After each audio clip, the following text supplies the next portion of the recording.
ముందుగా మనందరి గురువైన పితామహ పత్రిజీ స్వర్ణమాలమ్మకు వేల ప్రణామాలు తెలుపుకుంటూ నేను ధ్యానం 10 సంవత్సరాల నుంచి చేస్తున్నాను.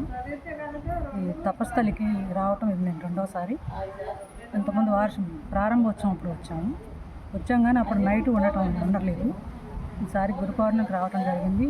3 నైట్లు ఇక్కడే ఉండి ధ్యానం చేసాము. ఎక్స్పీరియన్స్ చాలా బాగుంది, ఎనర్జీ బాగుంది, చుట్టూ నేచర్ చాలా ఆహ్లాదకరంగా ఉంది. ఇక్కడ భోజనాలు అవి కూడా చాలా రుచిగా చేసి అందరూ ఆప్యాయంగా వడ్డిస్తున్నారు. ఇక్కడ ఎనర్జీస్ చాలా బాగున్నాయి. మీ పేరు మాస్టర్? నా పేరు బాల్సిట్ కోమల రమాదేవి. నేను జీకొండ నుంచి వచ్చాను. ఇంకా ఎలా అనిపించింది మాస్టర్ తపస్థలి చాలా బాగుంది. ప్రతి ఒక్కరూ రావాలి. ఇలా ప్రతి ఒక్కరూ శాకాహారులుగా మారాలి, ధ్యానం చేయాలి, అందరూ ఆరోగ్యంగా ఆనందంగా జీవించాలని పత్రిజారు కోరిక. ప్రతి ధ్యాని, ప్రతి మహిళ కూడా శాకాహారిగా మారాలి, శాకాహారమే వడ్డించాలి.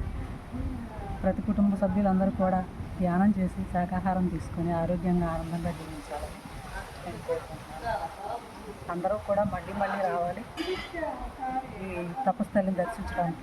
ఇక్కడ అనుభవాలు, చుట్టూ ఉన్న వాతావరణాన్ని కూడా అనుభవిస్తూ ఎంతో ఎంజాయ్ చేస్తూ ధ్యానం చేసి అందరూ బాగుండాలి, ఆరోగ్యంగా అనుకుంటున్నాను. Thank you. Thank you.